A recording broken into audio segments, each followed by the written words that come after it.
Bueno, buenas tardes a todos, ¿vale? Y bienvenidos a Expert Corner by Also Casals. Este es un espacio formativo donde pondremos en común el conocimiento de los técnicos con la gente que quiere aprender, ¿vale? Y también todos los departamentos, que serían instalaciones, automatización, mantenimiento y construcción, ¿de acuerdo? Y mecanización y serrallería. Hoy hablaremos de la tercera parte del reglamento electrotécnico de baja tensión, ¿vale? Y empezaremos por la ITC-BT 25, ¿vale? Que nos habla de las instalaciones interiores en vivienda y los números de circuitos que tenemos. Hay dos tipos de electrificaciones, básica y elevada, ¿vale? ¿Cuándo sabemos si es básica o elevada? Pues la básica tiene unos servicios mínimos, ¿de acuerdo? Que están compuestos por circuito de alumbrado, circuitos de tomas de corriente de uso general, cocina, circuito de lavadora, lavavajillas y horno, y circuito de tomas de corriente de cocina y baño, ¿vale? También en el reglamento antes nos indicaba que, por ejemplo, las potencias, ¿vale?, de una electrificación básica sería de 5,75 kilovatios, ¿de acuerdo? Ahora ya se puede contratar la potencia que queramos. Se decía que una electrificación básica era de 5,75 kilovatios y una elevada ya sería de 7,2 o más de 7,2. ¿Cuándo sabremos si una electrificación es elevada? Por la superficie, cuando tenga la superficie más de 160 metros cuadrados o cuando la instalación esté prevista de aire acondicionado, calefacción, domótica o secadora. Y también si el número de puntos de alumbrado supera más de 30, tenga más de 20 tomas de corriente o haya en los baños más de 6 tomas, ¿vale?, en la cocina y en el baño. Y también ahora, como normativa nueva, nos dice que disponga de instalación de vehículo eléctrico, ¿vale? También sería electrificación elevada. Ahora, bueno, tenéis todos una tabla, ¿vale?, donde podemos ver, con esto ya podríamos hacer pues la instalación de una vivienda, ¿vale? Nos marca primero la nomenclatura, ¿no?, el tipo de circuito que sería, si sería C1, C2, C1 sería la iluminación, después nos marca el máximo de potencia que tenemos por punto, el factor de simultaneidad, de utilización, lo que sería en este caso el C1 serían puntos de luz, sería iluminación, la protección que tenemos, que serían 10 amperios, y el máximo de puntos que tendríamos por circuito, que en este caso de iluminación serían 30. La sección mínima del cable, que como sabemos es de 1,5, y el diámetro de tubo que tenemos, que sería en este caso de 16. Después tendríamos el C2, que son tomas de corriente generales, que como vemos nos marca 3,4 kilovatios y las bases de protección sería 2 polos de tierra de 16 amperios, ¿vale? Esto es importante. Y la protección, como hemos dicho, de 16 amperios. El número máximo de tomas serían de 20, ¿de acuerdo? Y el cable, la sección mínima, sería de 2,5, ¿de acuerdo? El diámetro del tubo sería de 20. Después tenemos el C3 que nos marca la cocina y horno, ¿vale? El máximo serían 5,4 kilovatios y el PIA, ¿vale?, la protección sería de 25 amperios. El número máximo serían de 2 y la sección mínima de 6 milímetros y el tubo tendría que ser de 25 mínimo, ¿de acuerdo? Para lavabos, lavavajillas, horno y horno eléctrico también sería de 20 amperios, el máximo sería 2 y la sección ya sería 6 milímetros y el diámetro sería 25. El reglamento te recomienda aquí que puedes dividir por circuitos, ¿no?, lavadora, lavavajilla y termo, ¿vale? Te lo recomienda, no es obligatorio, ¿de acuerdo? Las tomas de corriente de baños y cocina también serían de 16 amperios, el cable sería el número máximo que tendríamos, como hemos dicho antes, serían de 6, el cable sería, como es, de 2,5 y sería la protección de 20 amperios. La calefacción, ¿vale?, sería de 5,75 kilovatios, de 25 amperios sería la protección, el número máximo, podríamos decir, no tenemos máximo, y la sección mínima sería de 6 y el tubo sería de 25, ¿vale? El aire acondicionado, pues lo mismo, 5,75 kilovatios, diríamos que el PIA sería de 25 amperios, el cable sería de 6 y el tubo sería de 25, ¿de acuerdo? La secadora sería el cable de 2,5 y el tubo de 20 y la protección sería de 6 amperios. Y si tenemos domótica, el PIA de protección sería de 10 amperios, el cable de 1,5 y el tubo de 6. Y para recargas de vehículos eléctricos, el cable tendría que ser de 2,5 y el tubo sería de 20, ¿vale?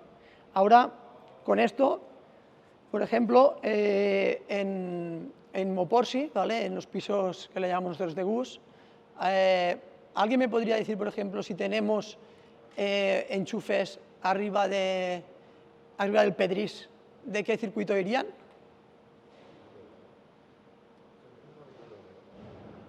¿Qué circuito sería? Sería el circuito 5, ¿no? ¿Vale? Que sería tomas de corriente, baños y cocina, ¿vale? ¿Vale? Bueno, pues con esta tabla, ya no se ve, ya. Con esta tabla, todos tendríamos que ser capaces de hacer una vivienda, ¿no? Con todos los circuitos correspondientes y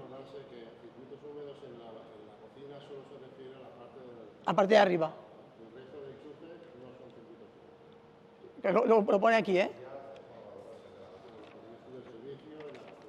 Por ejemplo, esto no es. Esto no es, este es el lavaplatos, horno. Este, como hemos dicho, sería del circuito 4, que lo podíamos independizar y dejaríamos una línea para la lavadora, una línea para lavavajillas y una línea para el termo. ¿Vale? Que esto sería rizar el rizo, hacerlo ya perfecto, ¿no? Si tenéis nunca alguna duda, detrás hay otra tabla, ¿vale? Que os dice el número de puntos mínimos para la vivienda, ¿vale? Y a qué corresponde cada uno del circuito, ¿vale? En acceso tendríamos que tener mínimo un pulsador de timbre, ¿vale? En el vestíbulo, pues te dice que tienes que ser 2 puntos de luz y un enchufe. Y aquí te dice cada uno, ¿ves? Sala de estar o salón. Esto es lo mínimo que tiene que haber en cada vivienda, ¿vale?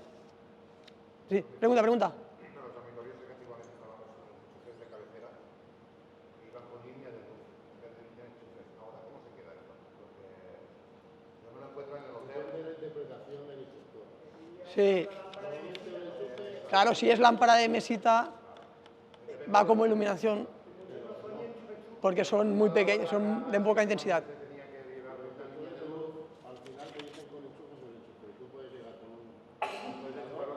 Bueno, tú te lo pone aquí, ¿eh? Dormitorios, te lo pone aquí, en la tabla que os he enseñado. Pero puntos de luz, interruptor, base, 1 por cada 5, toma de calefacción y toma de aire acondicionado. Bueno, no lo especifica.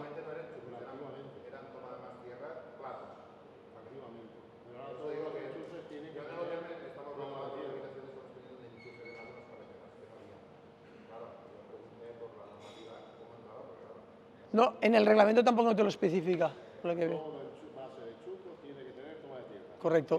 Dos polos más tierra, 16 amperios. Correcto. Es una controversia que hubo en la nueva edificación y claro, había inspectores que sí, inspectores que no, pero si te acogías al reglamento era una toma de chupo, tenía que llevar una toma de tierra, con lo cual tenía que ser el Sí, que es lo que te marca aquí. Bueno, esto es muy importante porque, por ejemplo, en el piso de GUS hay algunos mecanismos que se han tenido que cambiar los circuitos, ¿vale? Porque igual no se sabía, por eso hacemos estas formaciones para que todo el mundo pueda saber, ¿no?, qué circuitos van a cada una de las instalaciones, ¿vale? Aquí, bueno, aquí nos marca los puntos de utilización, ¿vale? En el vestíbulo, pues el mínimo que tiene que haber, ¿vale? Que sería lo mismo en detallado, con un esquema, y ya os he puesto por dónde varía el timbre, dónde iría el interruptor, varias cosas, los enchufes, ¿vale? Para que lo podáis ver, ¿de acuerdo? de forma más detallada. Y aquí sería de un dormitorio principal, ¿vale? Como podéis ver, como decía Francisco, uno base de 16 amperios, 2 polos más tierra, ¿vale? Y te los marca aquí en el cabezal de cada uno de los dormitorios, ¿vale?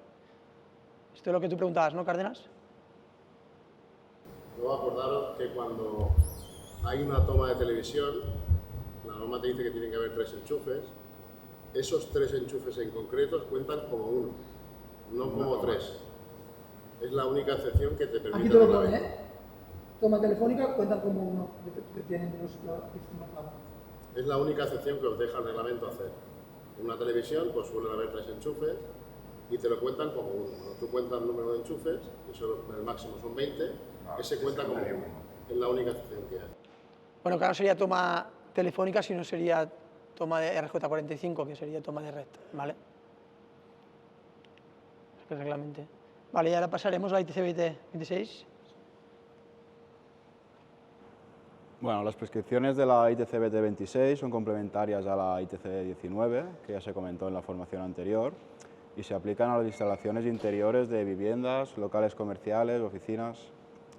Se consideran alimentadas siempre por una red de distribución pública de baja tensión, con un esquema de distribución TT. La tensión siempre sería de 230 en monofásica y 230-400 en trifásica. En cuanto a las tomas de tierra, para toda nueva edificación deberán tener una sección mínima, que ya se comentó también en la formación anterior, como indica en la ITC 18, y deberán ser realizadas mediante tornillos de apriete que garanticen una continua y perfecta conexión. Siempre se establecerá una toma de tierra de protección instalando en el fondo de las zanjas de cimentación, mediante un cable rígido de cobre desnudo, formando un anillo cerrado por todo el perímetro del edificio. Es decir, cuando se prevea una necesidad para disminuir la resistencia de tierra, se tendrán que añadir electrodos verticalmente hincados. Vale, a modo de ejemplo, como ya sabéis, existe la guía de la ITC que complementa las propias instrucciones técnicas, donde aparece la tabla esta, ¿vale? La tabla A, donde nos ayuda a determinar el número de electrodos verticales en función de las características del terreno, la longitud del anillo de la toma de tierra o de si el edificio consta de pararrayos o no. A modo de ejemplo, pues bueno, aquí nos indica que para determinar el número de picas necesario en un edificio situado en un terreno de arena arcillosa, con una longitud de anillo enterrado de puesta a tierra de 33 metros, ¿cómo lo haríamos para determinar el número de picas, ¿no? Entonces deberíamos ir a la tabla esta, a la columna donde pone arenas arcillosas, y el apartado con pararrayos, ¿vale? Que es lo que nos indica el ejemplo. Como vemos, la longitud mínima de la conducción enterrada debe ser de 35 metros, por lo que en este ejemplo, que nos indica que sería de 33, habría que añadirle 2 metros más de conducción, ¿vale? Entonces, si nos situamos en la columna, en el número 35 de la columna con pararrayos, seguimos la línea y vemos que el número de picas de longitud de 2 metros, en este caso sería de 8 picas, ¿vale? Esto nos ayuda, pues bueno, a poder determinar el tipo de picas en función del terreno, de si el edificio lleva pararrayos o no.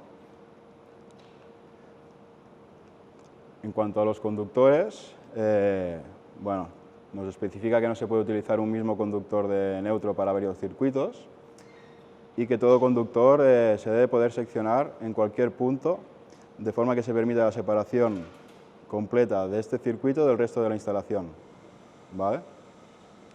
En caso de locales húmedos o mojados, o cocina o cuartos de baño, todo lo que serían pulsadores de maniobra, interruptores, mandos, deberán ser de material aislante.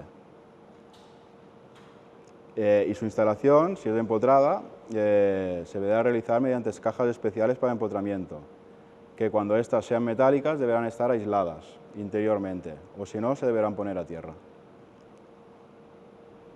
También nos indica, bueno, el tipo de color que debe tener cada conductor. Bueno, ahora hablaremos de la ITC BT27, que es instalación interiores en viviendas, ¿de acuerdo? Que son los locales que contienen bañeras o duchas, ¿de acuerdo? Que son una normativa específica. ¿Qué son las instalaciones que nos afectan? Pues en las viviendas, locales comerciales, oficinas u otros locales que sean destinados. Y duchas de emergencias en zonas industriales. Y las instalaciones que cumplirán prescripciones especiales serían baños y duchas para tratamiento médico o minusválidos. En el reglamento, para poder diferenciar las diferentes zonas que nos delimitan, por ejemplo, un baño, ¿dónde está el baño? Bañera, es decir, el baño, donde está la bañera, donde está el agua, le llamamos zona, el volumen cero, como veréis aquí, y después lo veremos, ¿ves? Podéis verlo, volumen cero es donde está la bañera, a 60 centímetros es el volumen 2 y a 2,4 metros sería el volumen 3, ¿de acuerdo? Esto sería en un baño que tenga bañera.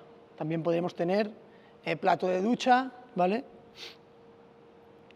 Y volviendo a la tabla anterior, tenemos diferentes grados de protección contra el agua, ¿vale? Y se denominan IPX0 o IPX1, IPX2, IPX3. IPX0 es sin protección, que no tiene protección al agua, ¿vale? IPX1 es protección contra las gotas de agua. IPX2, protección contra el goteo de agua cuando el agua vaya a 15 grados, ¿de acuerdo? IPX3, protección contra pulverizaciones. IPX4, protección contra salpicaduras. IPX5, protección contra los chorros de agua. Y IPX6, protección contra aguaceros, o sea, cuando ya llueva. Y IPX7 sería protección ya contra inmersión dentro del agua durante un tiempo determinado. Aproximadamente creo que eso es 1,5 minutos, ¿vale? Y IPX8 sería pues, podría estar bajo el agua sumergible, ¿de acuerdo? Para poder saber en qué instalaciones tenemos que poner en cada zona del volumen, donde está el volumen, aquí podemos ver la tabla esta que nos dice, la primera línea nos dice grado de protección, ¿vale? En el volumen 0 vemos que solo puede ser IPX7, ¿vale? El cableado tiene que ser, sería que también tenga todas las características de protección contra la inmersión durante un tiempo determinado, ¿vale? Mecanismos, pues no están permitidos poner mecanismos, ¿vale? Y otros aparatos fijos, solo podrían ser aparatos que puedan tener una resistencia al agua de IPX7. En el volumen 1, ¿vale? Sería IPX4, ¿de acuerdo? Que sería protección contra salpicaduras. Y en el volumen 2 también sería IPX4 y en el volumen 2 hemos dicho que sería en un local que tenga bañera 60 centímetros después de la bañera, ¿vale? Lo podemos ver aquí, aquí lo podéis ver, en el amarillo, ¿de acuerdo? Y el volumen 3 sería IPX5, disculpad, IPX5, ¿de acuerdo? Y aquí nos daría el tipo de cableado que tendría que ser y dónde lo podríamos instalar en cada uno de los volúmenes.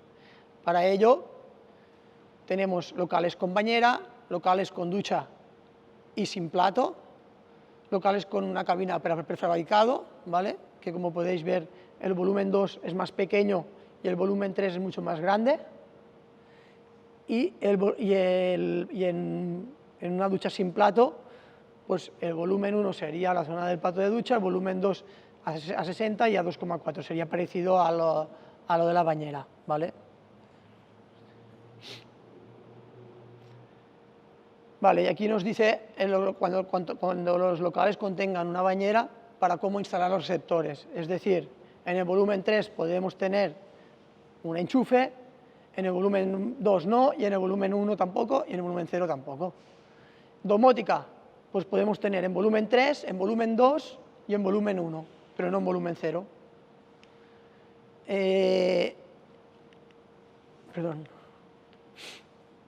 Después, las luces, ¿no? Pues podríamos tener en volumen 3, en volumen 2 y en volumen 1. Hay que tener en cuenta que el volumen, yo os he dado un plano de planta, pero también puede ser vertical, ¿vale? Hay unas distancias para las zonas verticales también. Y el calefactor, pues en volumen 3 sí, en volumen 2 no, y en volumen 1 y en volumen 0 tampoco, ¿vale? Porque sería la zona donde está el agua, ¿vale? Y equipo de hidromasaje en volumen 3 sí, en volumen 2 sí, en volumen 1 sí, y en volumen 0 pues no, ¿de acuerdo?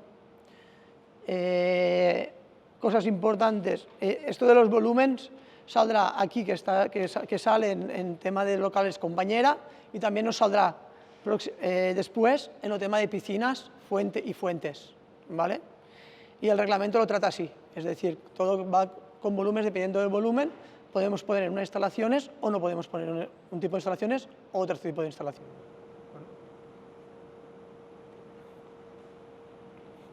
Vale, ahora vamos a hablar de la ITC 28, que hace referencia a las instalaciones en locales de pública concurrencia.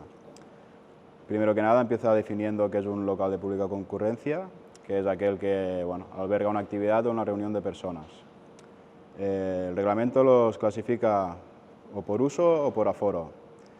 En caso de clasificarlos por uso, distingue los locales de espectáculos y actividades recreativas, como puedan ser pues, cines, teatros, discotecas, o locales de reunión, trabajo y usos sanitarios, como por ejemplo pues, templos, museos, restaurantes, hospitales. En cuanto al aforo, independientemente del uso que se le dé al local, se consideran de pública concurrencia siempre que haya una ocupación mayor a 50 personas. Pues ya te digo, pueden ser bibliotecas, centros de enseñanza, centros comerciales, o siempre que que la ocupación sea mayor a 100 personas, cualquier tipo de local que no se haya mencionado en los apartados anteriores, ¿no? O sea, pues, como pueden ser los archivos o los almacenes. También entran aquí dentro los edificios de gran altura, ¿vale?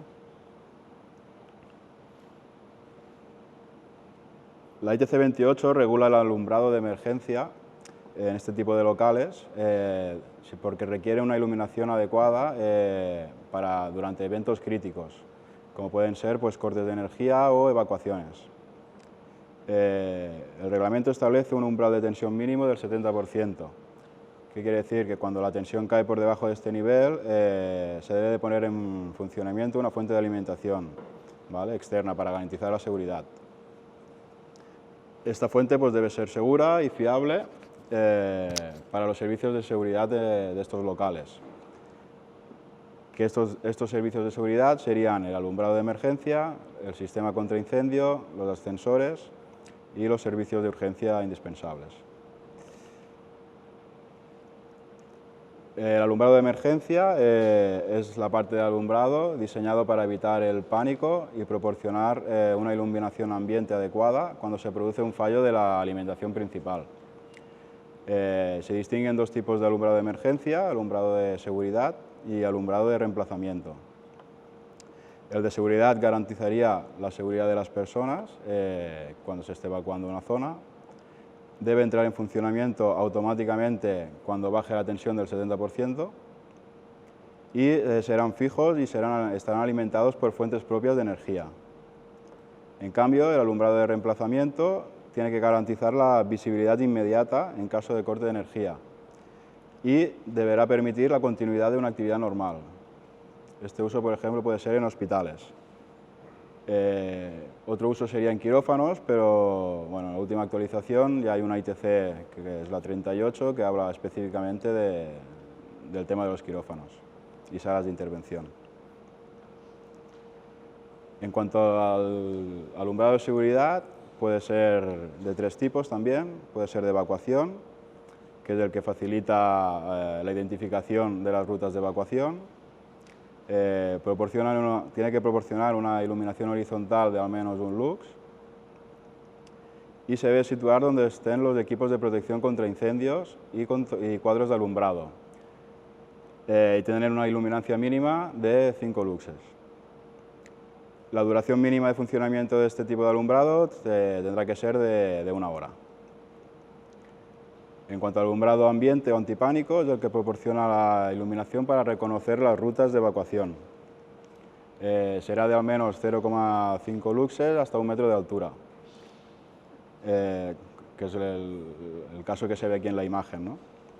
Y igual que el anterior, deberá funcionar como mínimo durante 1 hora.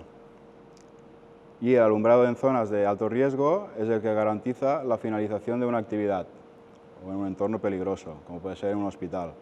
Tendrá que proporcionar al menos 15 luxes o el 10% de la iluminación normal.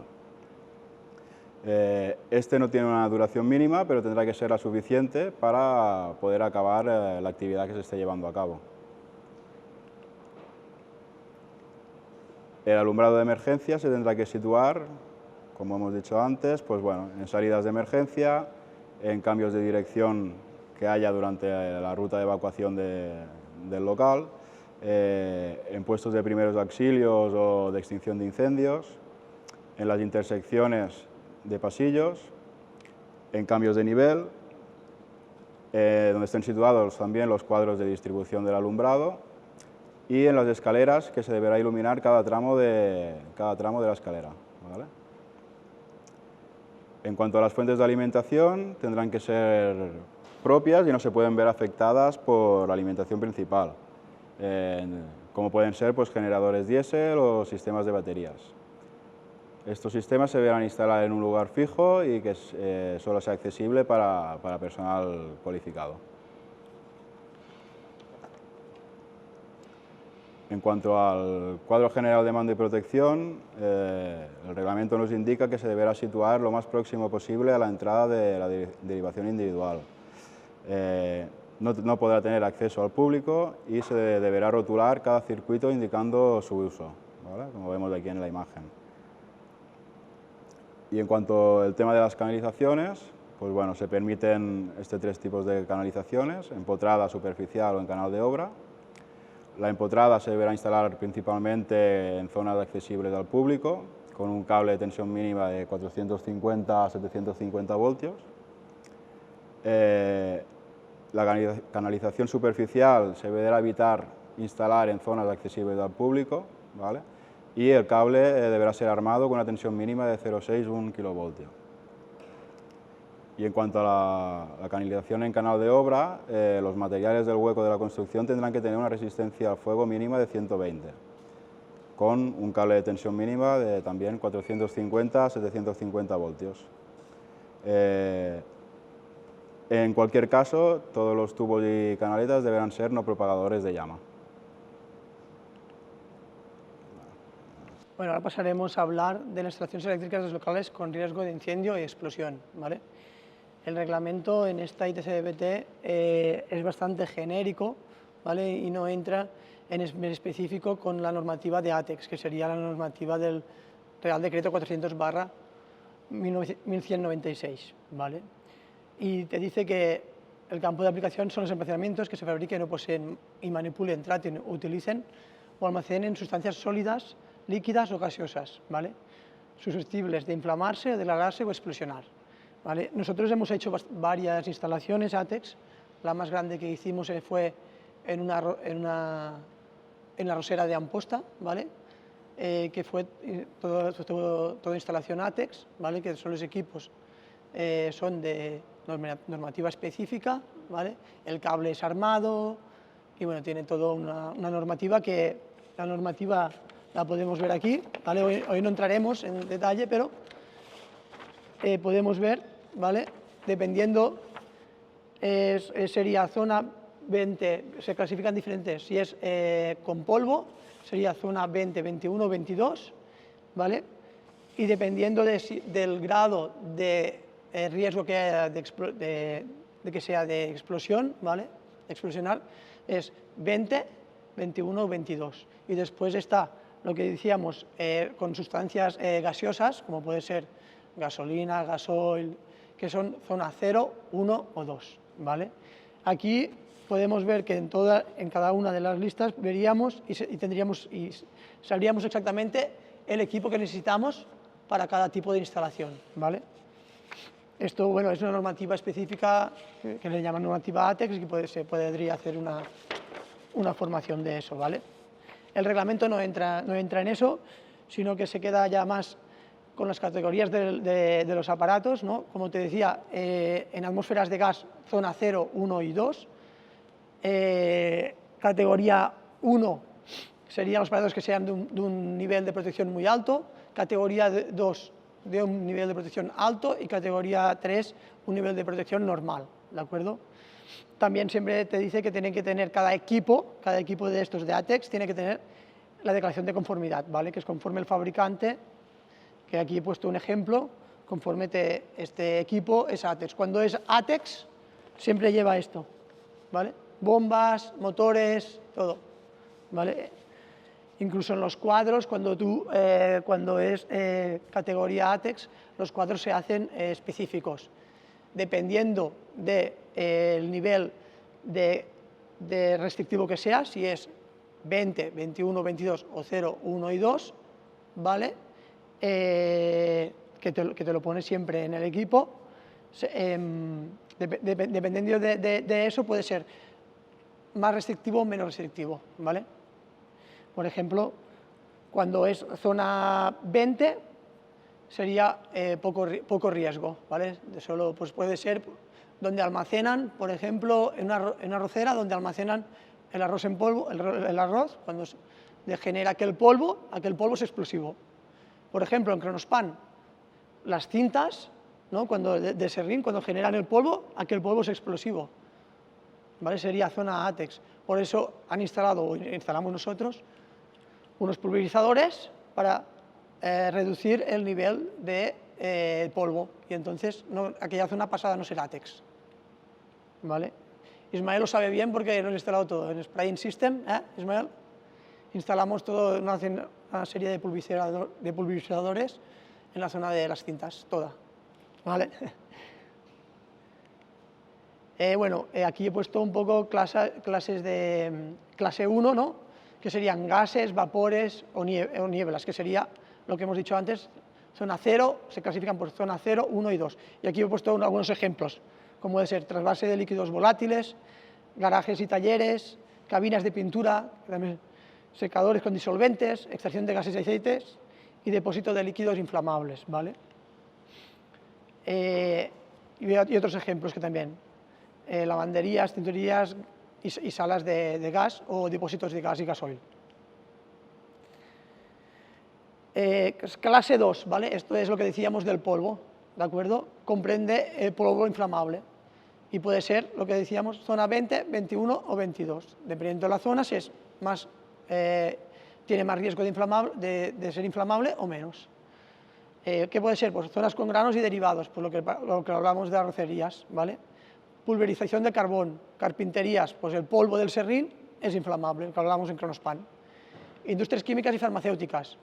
Obviamente, pues, ¿dónde trabajamos? En ERCROS. ERCROS tiene casi todas las zonas de producción son ATEX. Y toda la zona de las torres que hay son ATEX. Plantas de refinería, zonas de polvo metálicos, ¿vale? Estos son diferentes ejemplos. Y aquí, pues, lo que decíamos antes, en clase 1 se distinguen zona 0, zona 1 y zona 2. Zona 0, en permanente. Zona 1, forma ocasional.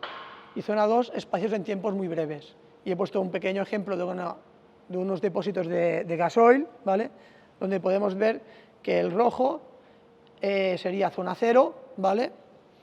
El amarillo sería zona 1 y el verde sería zona 2 que no está en contacto, ¿vale? Y de clase 2 sería lo que hemos dicho en ambientes de polvo, ¿de acuerdo? Zona 20 sería permanente, cuando es lo más restrictivo, zona 21 sería ocasional y zona 22 sería solo pues en momentos ocasionales, ¿vale? Zona 22 sería, por ejemplo, lo que se produce en Kronospan cuando cuando hace la Volvo, carga el material y desprende aquel polvo en un momento. Pues aquí esto sería zona 22. Si no tuviéramos los pulverizadores, tendrían que ser los equipos todos ATEX, ¿vale? Aquí también he puesto un ejemplo donde podemos ver lo que es cada zona, ¿no? Zona 20 sería lo rojo, ¿vale? Lo que está siempre en contacto. Zona 21 sería lo que está en contacto de forma ocasional, y zona 22 lo que no está en contacto de la sustancia, ¿de acuerdo? Aquí he puesto un ejemplo de un cuadro eléctrico. Sí. ¿Cómo? Sí. No. Hay una formación que es ATEX, pero no es formación específica. No es obligado. Nosotros hemos hecho formación en ATEX, no es obligado, sino que hay que seguir de forma muy estricta lo que nos dice el protocolo ATEX o la reglamentación de ATEX. Como te digo, en los proyectos, si hay una zona ATEX, te dirá si es, por ejemplo, clase 20, clase 21 o clase 22. Dependiendo si es clase 20, dependiendo de la clase que sea, la zona que sea, perdona, no clase, la zona que sea 20 o 21 o 22, tú podrás poner o instalar unos equipos más restrictivos que otros.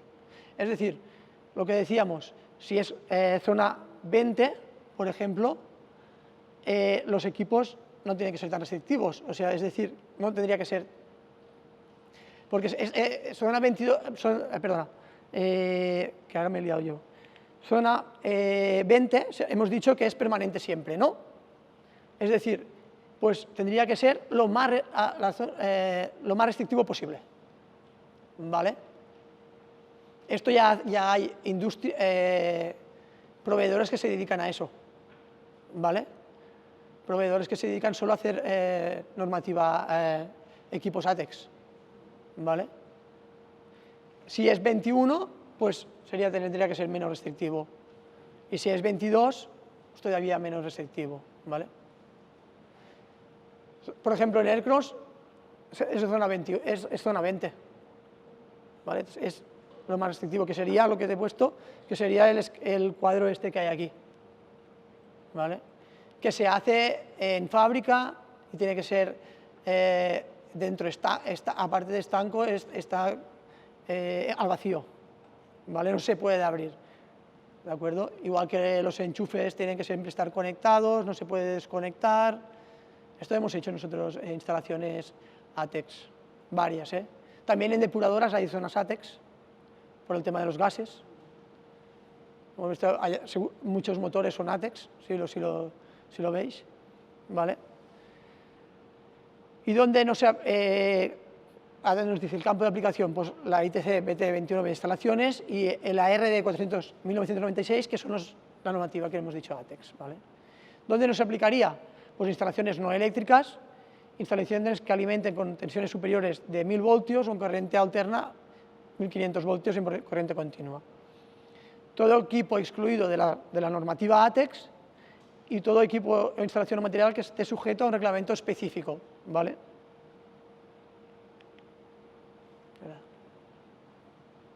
Si queréis, bueno, tenemos, aquí en el taller debemos tener equipos ATEX y todo. Compramos enchufes, son enchufes muy grandes, que se tienen que conectar, solo se pueden el macho y la femella, ¿vale? Y se conectan, siempre tendrían que estar conectados, y se tienen que desconectar, no se pueden conseguir desconectar, ¿vale?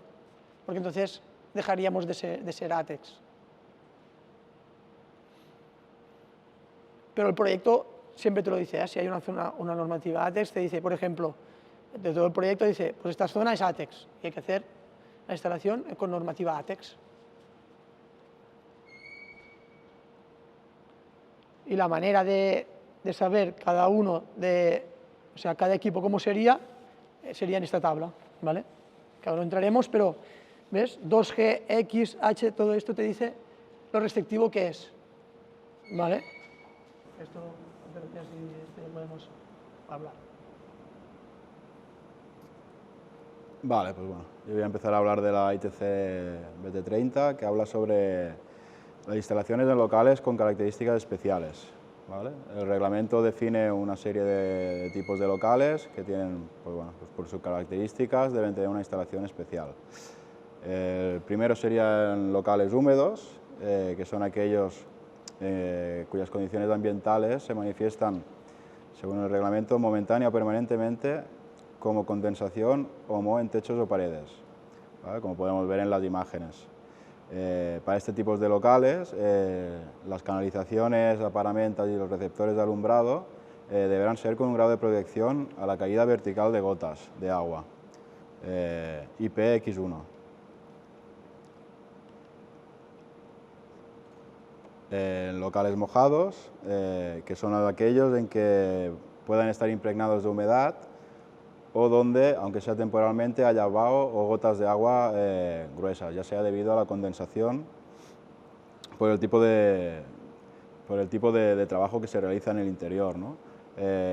Pueden ser, por un ejemplo, los lavaderos públicos, fábricas de textiles, tintorerías.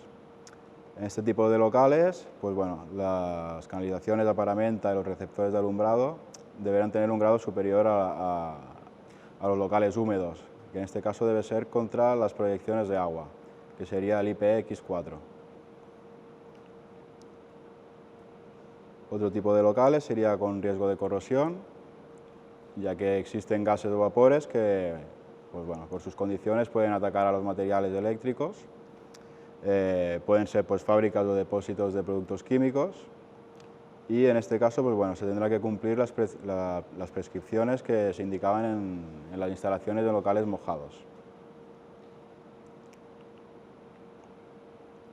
Otro tipo de local serían locales polvorientos sin riesgo de incendio o explosión, ¿vale? Al estar en contacto con el polvo en una cantidad suficiente, pues bueno, podría producir el deterioro del aislamiento de la instalación eléctrica. Este tipo de locales pues pueden ser garajes privados, por ejemplo.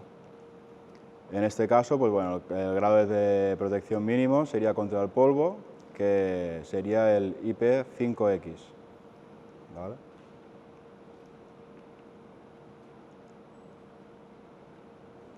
Otro tipo de locales serían los de temperatura elevada, ¿vale?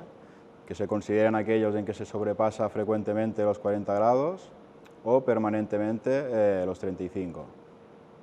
Generalmente pues, suelen ser sala de calderas, ¿vale? Cuando se detecta que las temperaturas serán superiores a 50 grados, pues se deberá utilizar un tipo de cable con mayor aislamiento y que sea más resistente, ¿no? Que tenga mayor resistencia térmica. Al contrario de estos, los de muy baja temperatura, pues bueno, son aquellos que la temperatura ambiental será inferior a menos 20 grados, como puede ser pues, una cámara de congelación. Pues bueno, el tipo de material a utilizar en este tipo de locales no deberá sufrir un deterioro por bajas temperaturas. También nos distingue los locales donde se sitúen baterías de acumuladores, ya que pues bueno, esto lleva a riesgo de corrosión. En este caso, pues bueno, el equipo eléctrico deberá estar protegido contra los efectos de los vapores y gases que se desprendan del electrolito. Y bueno, también nos comenta el tema de los locales de afecto de un servicio eléctrico, como pueden ser pues, centros de transformación, en que bueno, la explotación de las instalaciones eléctricas pues bueno, solo pueden tener acceso a personas calificadas. Para estos tipos de locales así más específicos y todos los locales que no mencionan en esta ITC, pues bueno, existe una norma UNE en que bueno, podríamos conocer el tipo de grado de protección a utilizar. La norma UNE sería la 20460. Vale, ahora pasaremos a hablar de instalaciones con fines especiales que pueden ser en piscinas, en pediluvios y fuentes ornamentales, ¿vale? Una piscina, como ya sabemos todos lo que es, ¿vale? Es un estanque artificial destinado al baño y deportes como puede ser la natación, ¿vale? Un pediluvio es un baño de pies durante un tiempo determinado en agua natural, ¿vale? Esto está pues y una fuente ornamental pues es una estructura hidráulica compuesta por caños, grifos o surtidores de agua y una o varios pilones, ¿vale? O estanques. Como hemos visto antes en los locales de bañera, ducha, el reglamento también nos define por volúmenes, ¿vale? El volumen 0 es donde tenemos el líquido, el recipiente, y es el recipiente, ¿no? El vaso sería, de una piscina sería el vaso de la piscina, ¿de acuerdo? El volumen 1, como podemos ver, es el plano vertical de 2 metros del borde del recipiente, ¿de acuerdo? Como podemos ver aquí en el plano, a 2 metros, y en el plano horizontal de 2,5 metros, ¿de acuerdo? Para arriba. Y si tuviéramos trampolín en piscinas públicas, pues sería 2,5 metros por encima de este, ¿vale? Y el volumen 2, que es el más alejado, ¿vale?, de donde tenemos el vaso de la piscina, sería de 1,5 metros del anterior, ¿vale? O sea, sería 2 más 2 del volumen 1 más 1,5 del volumen 2, ¿de acuerdo? Dime. ¿Los valores se aplican en piscinas privadas? Sí. Sí. Porque esto sirve para después realizar las instalaciones. Como hemos visto antes, dependiendo del volumen que sea, podemos instalar unos cables o unos equipos o otros. Pero como no es local de pública concurrencia, entonces es privado, por ejemplo. Pero igual, tú no puedes instalar en un volumen 0, por ejemplo, una fuente de alimentación. No tiene sentido. Tú no puedes instalar una bomba sin la distancia correcta. Por eso hay sala de máquinas y igual, más pequeño o más grande, pero es igual. La normativa, el reglamento no te lo diferencia. ¿No tiene ningún requisito para que sea público, digamos? No. No, porque esto es para... No estamos hablando, el reglamento lo que hace es diferenciar por volúmenes, y a partir de estos volúmenes tú puedes instalar un tipo de instalación o equipos o otros, como veremos ahora, ¿eh? Lo que pasa es que primero, la introducción que te hace el reglamento es, primero lo clasifica por volúmenes y después te dice, pues en volumen 0 puedes instalar esto. En volumen 1 puedes instalar esto. Respecto cableado, bombas, diferentes equipos, ¿vale? Ya te habla de instalaciones, ¿no? Como decíamos, los cuartos de máquinas.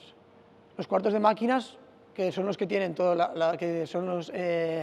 las salas que tienen, pues, las bombas, el dosificador de cloro, etcétera, tienen que ser, el reglamento no te dice dónde tiene que estar ubicado, sino que sea un lugar inaccesible para todas las personas, solo las personas no autorizadas, ¿vale? Obviamente, en piscinas que sean particulares, pues todo el mundo que sepa manejar la bomba o que haga su depuradora, pues sí, aquí se refiere más en piscinas no municipales. Pero la manera de instalar en todas, el reglamento no te diferencia si es pública o privada, podríamos decir, ¿vale? Estas salas deberían cumplir lo indicado por locales húmedos o mojados, como la ITC BT 30, que hemos hablado anteriormente, ¿vale? Y los equipos eléctricos, que es lo que decíamos, dependiendo si es volumen 0, volumen 1 o volumen 2. En volumen 0 tiene que ser, si ponemos algún equipo en volumen 0, tiene que ser IPX8, que hemos dicho antes, que será sumergible. ¿Qué serían IPX8? Por ejemplo, los focos, ¿no? Los focos de una piscina son IPX8, que siempre están en contacto con el líquido, ¿vale? Volumen 1, pues que sean protección contra salpicaduras, ¿vale? Y volumen 4, IPX4 sería resistencia al mojado, pero que no son impermeables. En volumen 2 podríamos poner IPX8, IPX2 y IPX5, ¿vale? Instalaciones. Por ejemplo, ahora te dice, por ejemplo, los aparamentos y otros equipos, como decíamos, fuentes de alimentación, bombas, te dice, por ejemplo, que los interruptores y programadores o bases de corriente no deben instalarse en zonas como volumen 0 o volumen 1, ¿vale? En el volumen 2 se podrá instalar una base de toma de corriente siempre que estén protegidas por las siguientes medidas. MBTS, que es muy baja tensión de seguridad, es decir, siempre que vayan a menos de 24 voltios, ¿vale? Como puede ser una fuente de seguridad instalada en volumen 0, 1, 2, y siempre protegido por un diferencial de 30 miliamperios, ¿de acuerdo? Alimentación individual. También podríamos instalar en volumen 2, siempre que sea separado eléctricamente, estando fuera del volumen 0, 1 y 2. ¿De acuerdo? En volumen 0 y 1 solo se podrán instalar equipos de uso específico en piscinas, ¿vale? Pues como le hemos dicho, que instalamos en volumen 0 y 1, pues los focos, ¿no? Eléctricamente solo hay los focos, porque todo lo demás ya va al cuadro eléctrico que va a la sala de máquinas. Las bombas eléctricas deberán cumplir lo indicado, hay una UNE específica para las bombas eléctricas, ¿vale? Y te dicen cómo tienen que ser. Y los calefactores, por ejemplo, en el de bus hemos instalado un calefactor, ¿no?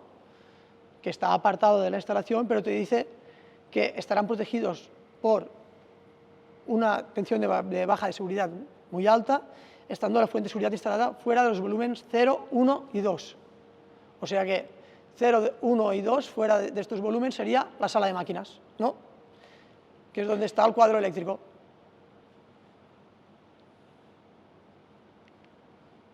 Canalizaciones. No se instalarán líneas aéreas en volúmenes 0, 1 y 2. Obviamente no hay ninguna instalación eléctrica aérea arriba de una piscina, ¿vale? En los volúmenes 0, 1 y 2 las canalizaciones no tienen cubiertas metálicas accesibles y las que no sean accesibles deberán estar unidas a una red equipotencial. ¿Qué quiere decir eso? Que las canalizaciones no tendrán cubiertas metálicas accesibles, ¿vale? Las canalizaciones. O sea que tú no puedes llegar y tocar. Y si está, tienes que conectarlo a una red equipotencial, a masa, a tierra, ¿vale? Para que no se puedan. Los cables en los volúmenes 0, 1 y 2 tienen que ser de características indicadas en la ITC BT30 para locales de mojados. Y las cajas de conexiones se emitirán solo siempre que sean de muy baja tensión de seguridad. Esto hemos hablado de piscinas, pero también hemos hablado antes de fuentes, que puede ser que haya una tira LED, ¿vale? Hemos dicho focos, pero puede ser una tira LED, tendría que ser las prescripciones para el volumen 0, que hemos dicho antes, que es IPX8, que hay tiras LEDs que son de IPX8, ¿vale? Luces, ¿no? Que sean para una fuente también hay, sería lo mismo, características similares, ¿vale? Bueno, ahora lo habla.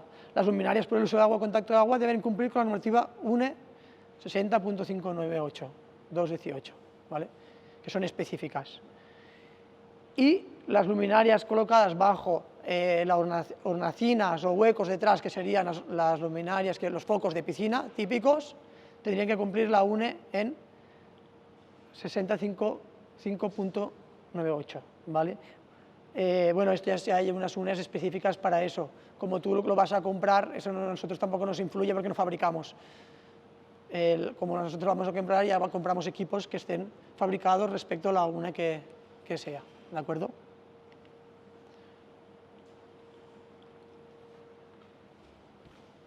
¿Hay alguna pregunta de eso? Cárdenas, que tú mires. ¿Dis? ¿Eh?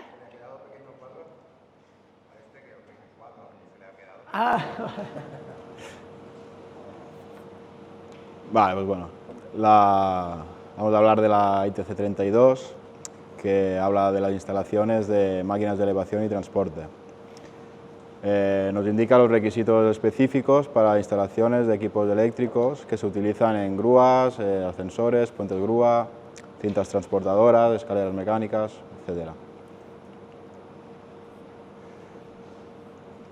Vale, lo primero que nos indica es que las canalizaciones que vayan desde el dispositivo general de protección al equipo eléctrico de elevación deberán estar dimensionadas de manera que el arranque del motor no provoque una caída de tensión superior al 5%. En caso de que la instalación sea en el exterior, para servicios móviles se utilizarán cables flexibles con cubiertas de policloropeno o similar. Los ascensores, estructuras, máquinas de elevadoras, cubiertas metálicas, de todos los dispositivos eléctricos en el interior, que estén en el interior de cajas, se deberán conectar a tierra. Se consideran que están conectados a tierra los equipos que estén montados sobre elementos de la estructura metálica del edificio, siempre y cuando esta estructura también lo esté previamente conectada a tierra.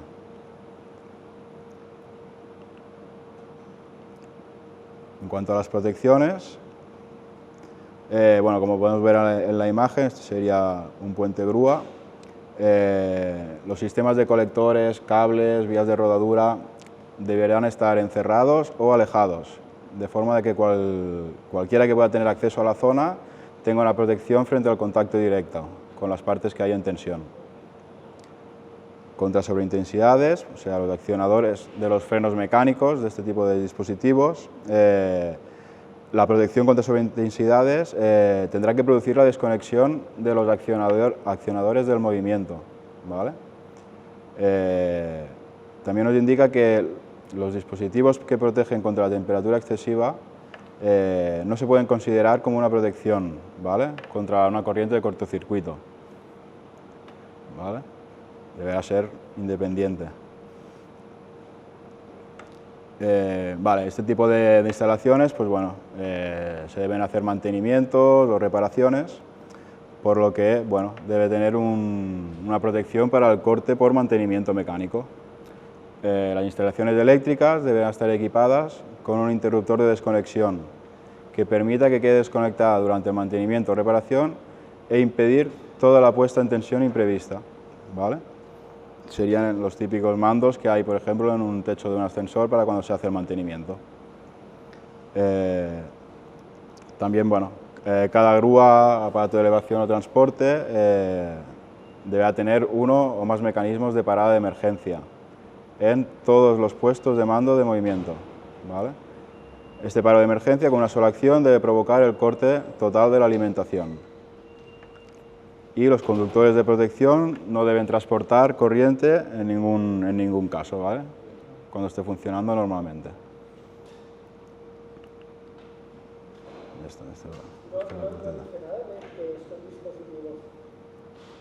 que ser consignados? ¿Posibilidad de colocar un candado para que nadie se pueda conectar? Deben estar en el mantenimiento de un ascensor, por ejemplo, están en el techo del ascensor, ¿no? Allí no tiene acceso el personal, únicamente el personal cualificado, ¿vale? O dentro de un cuadro que esté cerrado con llaves, claro.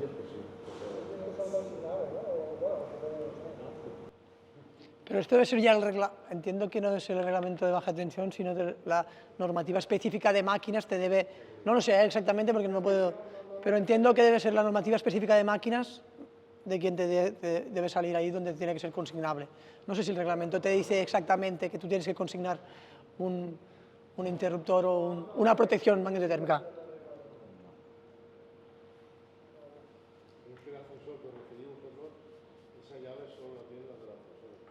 No, tú no puedes abrir, es lo que nos ha pasado a nosotros ahora. Es lo que nos ha pasado a nosotros ahora.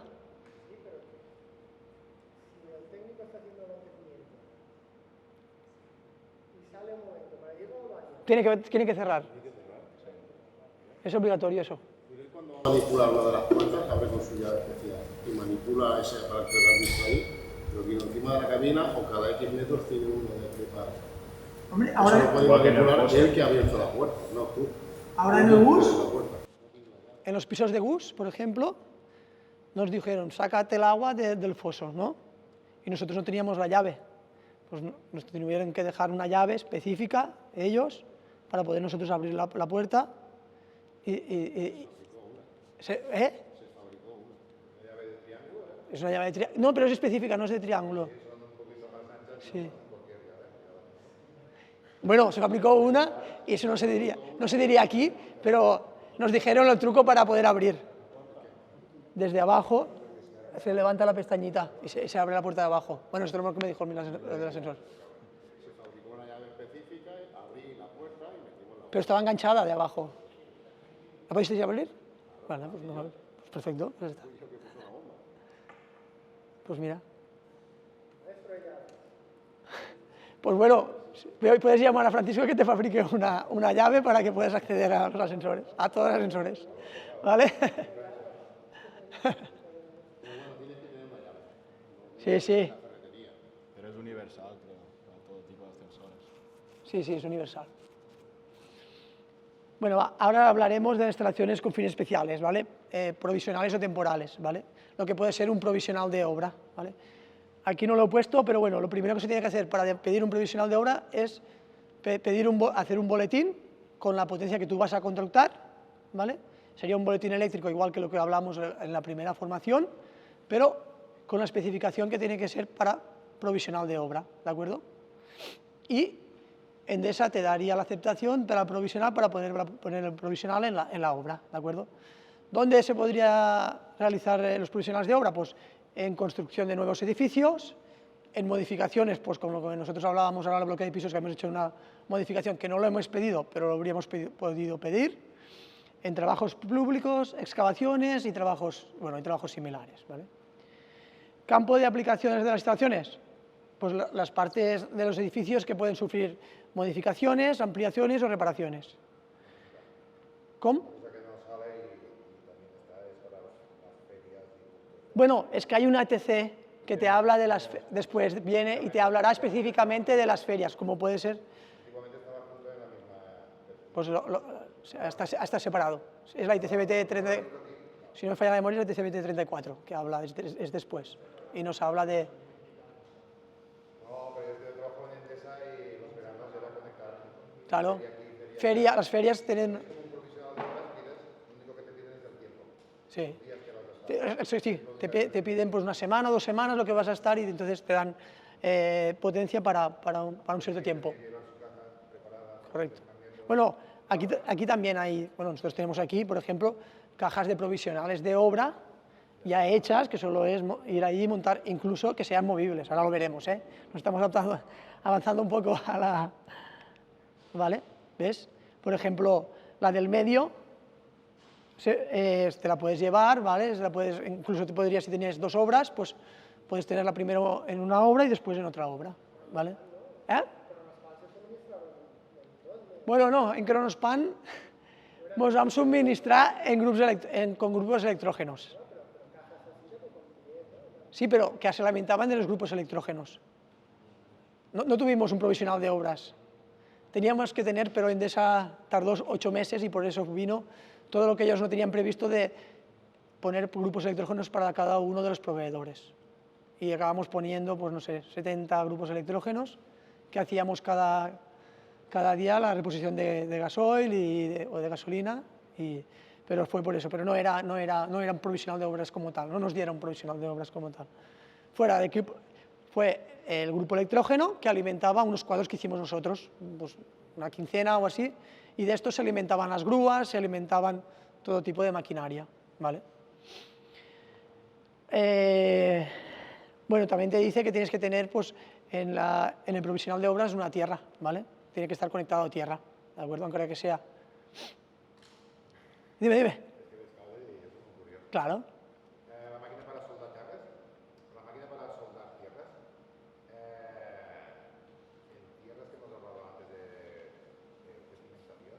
Sí, por ejemplo ahora... Las fijaciones tenían que ser fijas y permanentes, pero con tornillo. O con soldadura aluminotérmica también. Por ejemplo, ahora nos han... Ahora nos han pedido... Bueno, la imagen es de tierra, no es... ¿Rayos o también podemos hacer fijas en tierra? Sí, fijas, sí.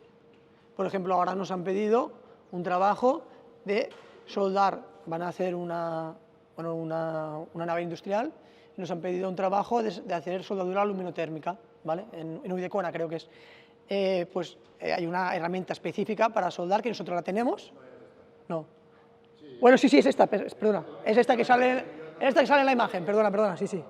Lo único que hay diferentes casquillos, ¿vale? Dependiendo de... Y del grosor. Por ejemplo, nos han pedido de 120, pues no la tenemos que comprar porque no la tenemos, ¿vale? Pero sí, es esta, no la he visto. Sí, y queda soldado.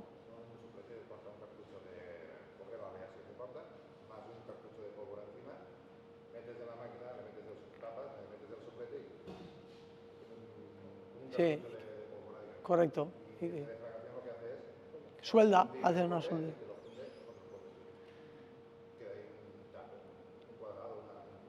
Sí, sí, queda un cilindro hecho. Vale. Bueno, tenemos diferentes tipos, ¿no?, de provisionales, como pueden ser fijo, como hemos dicho, por fijo, como podemos ver en la imagen, pues normalmente se ponen en unos tableros, ¿vale? Y como es provisional, pues la normativa te deja hacerlo, ¿vale?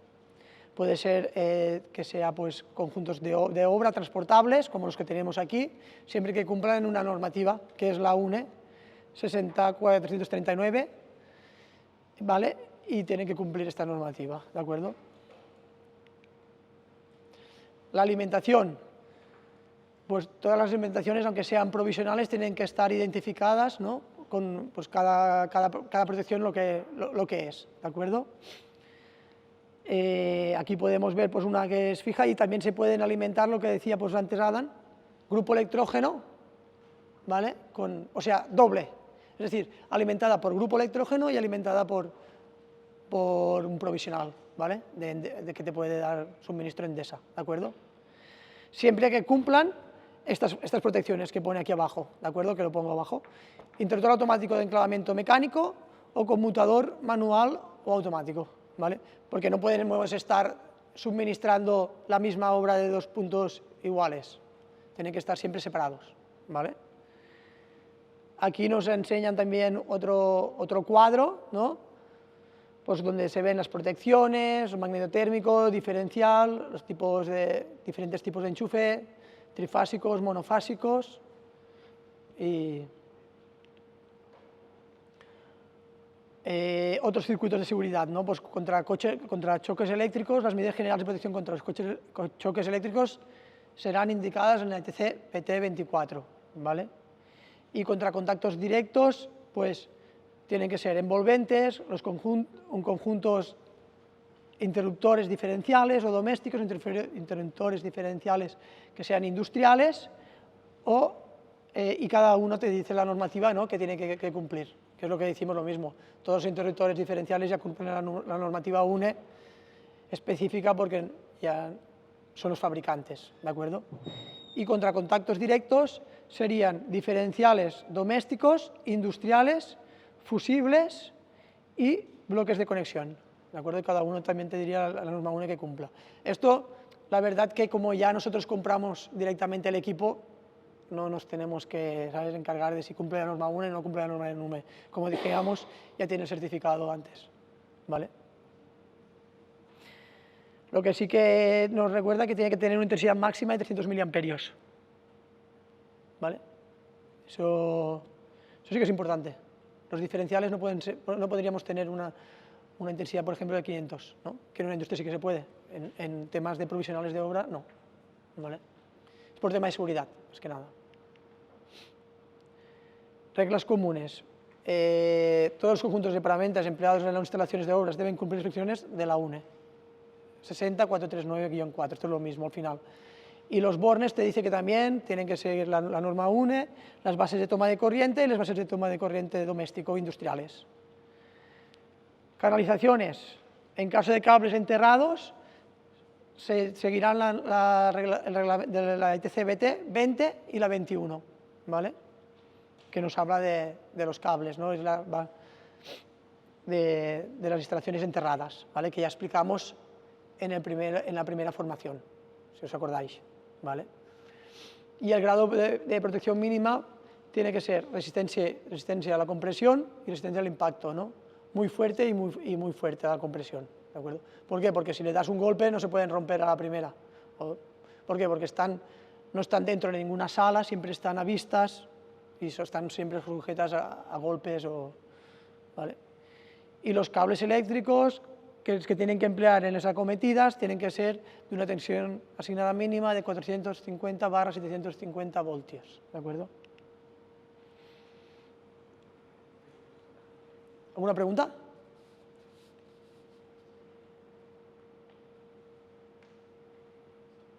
Bueno, sí, la anterior, ¿eh? ¿Está? Ah, vale. Lo estabas mirando y dije... ¿Eh? Ah, vale. Así ya... Esta es la que sabes tú. Vale, bueno, esta es la 34, que habla sobre las instalaciones en ferias y stands. Bueno, primero empieza definiendo los conceptos, ¿no?, de este tipo de stands temporales, que sean ferias, exposiciones, muestras. Bueno, hay pequeñas diferencias entre ellos. Exposiciones, por ejemplo, es un acontecimiento destinado a la exposición o venta de productos en un edificio, estructura temporal o al aire libre, mientras que una muestra es una presentación o espectáculo realizado también o en un edificio, una estructura temporal o al aire libre. Un stand es un área o estructura temporal utilizada para una presentación, marketing, ventas, y un parque de atracciones temporal también, pues bueno, es un lugar donde la finalidad es la diversión, ¿no?, del público. El reglamento en este ITC también nos define estos tres conceptos, que sería estructura temporal, que es la que está situada en el interior o exterior y que está diseñada para una fácil instalación y retiro y a la vez su transporte, y en este caso pueden ser móviles. La instalación eléctrica temporal, que es la destinada a ser montada y desmontada al mismo tiempo que la exposición, muestra, stand, lo que sea. Y el origen de la instalación eléctrica temporal, que es el punto de la instalación desde el que se alimenta, ¿no?, la instalación eléctrica temporal. En cuanto a las características que deben de tener este tipo de instalaciones, pues bueno, nos indica que la alimentación será de tensión nominal no superior a 230-400 voltios en corriente alterna, que la paraventa deberá estar situada en envolventes cerradas que solo se puedan abrir mediante la ayuda de un útil o una llave, ¿vale? Y que los grados de protección serán IP4X para instalaciones que estén situadas en el interior y IP45 para las que estén situadas en el exterior. La protección de este tipo de instalaciones, que sean accesibles al público, será siempre mediante diferenciales de 30 miliamperios.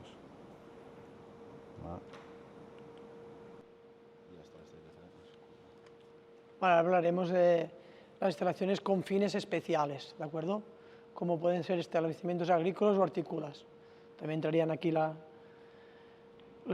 clasificación, ¿vale?, que serían cuadros, establos, gallineros, porquerizas, locales de preparación de piensos animales, graneros, granjas para el alero. Y bueno, que se pueda fabricar paja y fertilizantes, ¿de acuerdo? Siempre aquí excluimos los locales que sean habitables, ¿vale?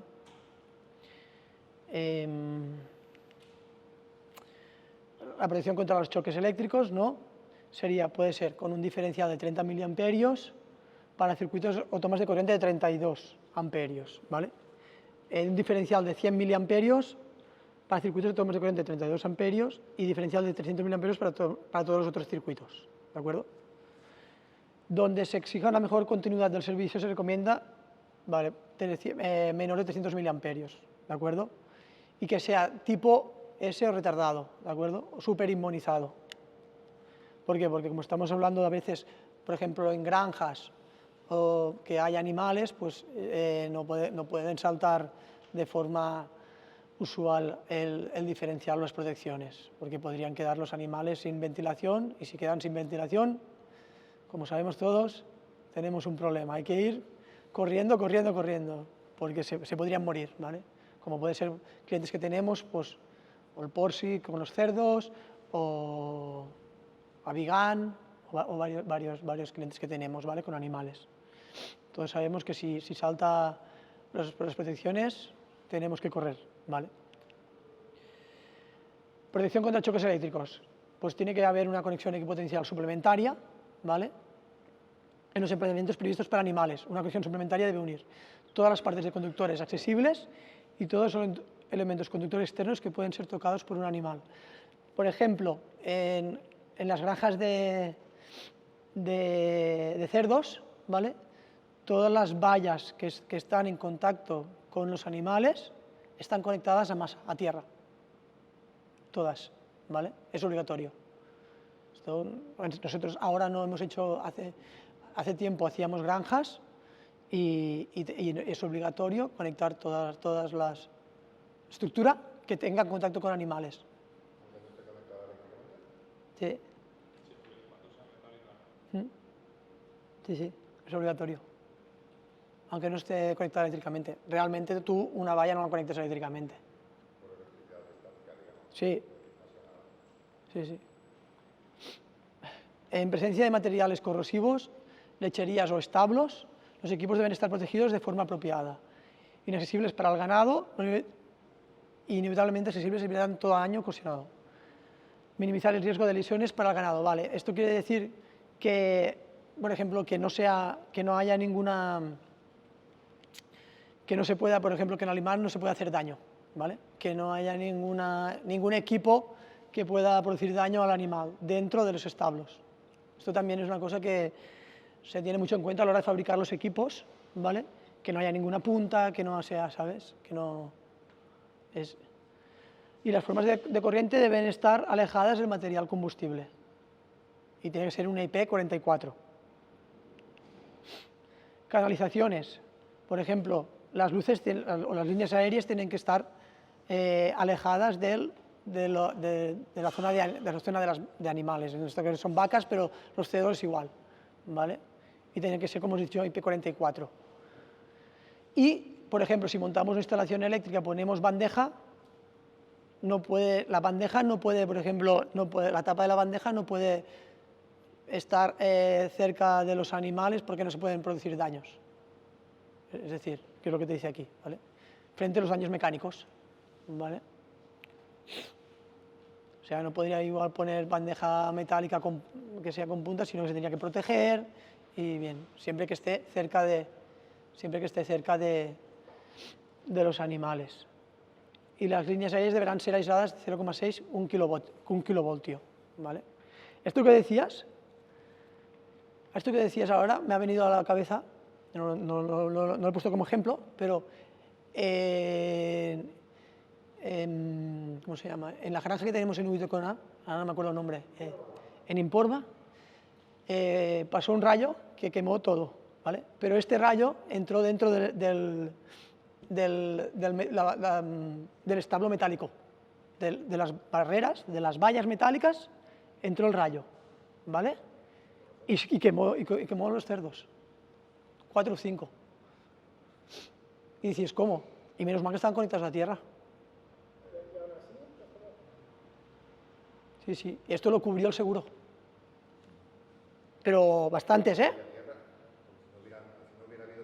Bueno, claro, si no hubiera quedado el seguro, si sabe que... Claro, podría ser que no lo hubiera cubierto. Pero ahora que me has dicho esto, me ha venido a la cabeza esto. Sí, sí, y esto hará 4 años o así. Sí, sí, pero muchos. Aparte de esto, sé que se murieron más cerdos por otras cosas, porque entró el rayo por la antena. Y de allí, todo el tema que es eléctrico y todo lo quemó todo. Y una de las cosas fue esa, que sí, sí.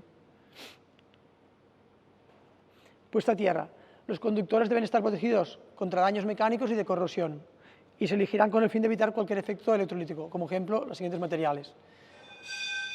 Los materiales que se utilizarían serían bandas de acero galvanizado en caliente de 30 milímetros, redondos de acero galvanizado en caliente y conductores de cobre, con una sección mínima de 4 milímetros. ¿Vale?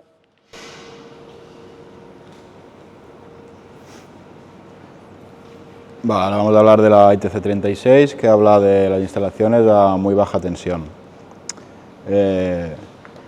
Principalmente nos define 3 tipos de instalaciones de muy baja tensión. La primera sería la de seguridad, en que la tensión nominal deberá ser menor o igual a 50 voltios en alterna y menor o igual a 75 voltios en continua. Este tipo de instalaciones estarán alimentadas por una fuente con aislamiento de protección, como puede ser un transformador de seguridad. Los circuitos tendrán aislamiento de protección y no tendrá conexión a tierra intencionada, ¿vale? Este tipo de instalaciones se utilizan, por ejemplo, para la iluminación de piscinas, que hemos comentado antes, el riego de jardín, iluminación exterior. Este tipo de instalaciones se deben asegurar su protección contra los contactos directos cuando la tensión sea superior a 25 voltios en alterna y 60 voltios en continua. Esta protección será mediante barreras o envolventes con un grado de protección 2X y con un aislamiento que soporte los 500 voltios durante 1 minuto. El otro tipo de instalación sería la de muy baja tensión de protección, en que se diferencia de la anterior en que esta sí que está conectada a tierra intencionadamente. ¿Vale? Se utilizan en sistemas de alarma, iluminaciones de emergencia, sensores y dispositivos de baja potencia. Este tipo de instalaciones no se deben asegurar su protección contra los contactos directos en equipos que estén situados en el interior de un edificio, en las masas y elementos conductores que estén conectados a tierra y cuando la tensión nominal no sea superior a los 25 voltios en alterna y 60 en continua, en zona seca. En los demás casos deberán ser 6 voltios en alterna y 15 en continua. Y el tercer tipo que nos habla de instalación de muy baja tensión es la funcional, en que no cumple ninguno de los requisitos de las dos anteriores. Estas sí que pueden estar alimentadas por una fuente sin aislamiento de protección o tener circuitos sin aislamiento de protección, que es la que se utiliza para intercomunicadores, alhambras, timbres, un portero eléctrico.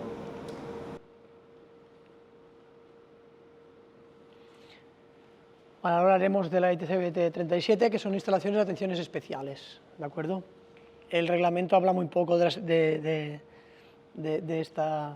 este tipo de instalaciones, pero al final son aquellas que la tensión nominal es entre 500 voltios y 1000 voltios de valor eficaz con corriente alterna y entre 750 y 1500 voltios en corriente continua, ¿de acuerdo? Las prescripciones generales son instalaciones de atención individuales según su emplazamiento y específicas, ¿de acuerdo? Podría ser, por ejemplo, un ejemplo serían las zonas de los centros de transformación, pero la parte de baja tensión, ¿vale? Donde cambian el transformador. Podría ser también que se pueden haber emplazamientos de locales de pública concurrencia, con riesgo de corrosión, locales de efectos de un servicio eléctrico, como hemos dicho, locales en riesgo de incendio o explosión y locales mojados. Y al final nos dice que obligatoriamente uno de los sistemas de protección contra los contactos directos que está indicado en ETC-BT 24, tanto en envolventes, masas de los aparatos de aislamiento reforzado o doble, que pueden ser de protección por automático, protección por empleo de equipos de clase 2 y protección por separación galvánica y eléctrica. Como hemos dicho en los centros de transformación, se aplicará obligatoriamente en unos sistemas de protección para contactos directos, como hemos dicho, la ITC-BT 24 que nos habla. Y los cables empleados serán siempre con una tensión nominal y no inferior a 1000 voltios. La presencia de las piezas desnudas bajo tensión que no estén protegidas contra los contactos directos, de acuerdo a lo establecido en la instrucción ITC 24, y las canalizaciones deben ser fácilmente identificables cuando existen en sus proximidades otras canalizaciones. Y con esto tendríamos todo. El reglamento no habla mucho de estas instalaciones. ¿De acuerdo?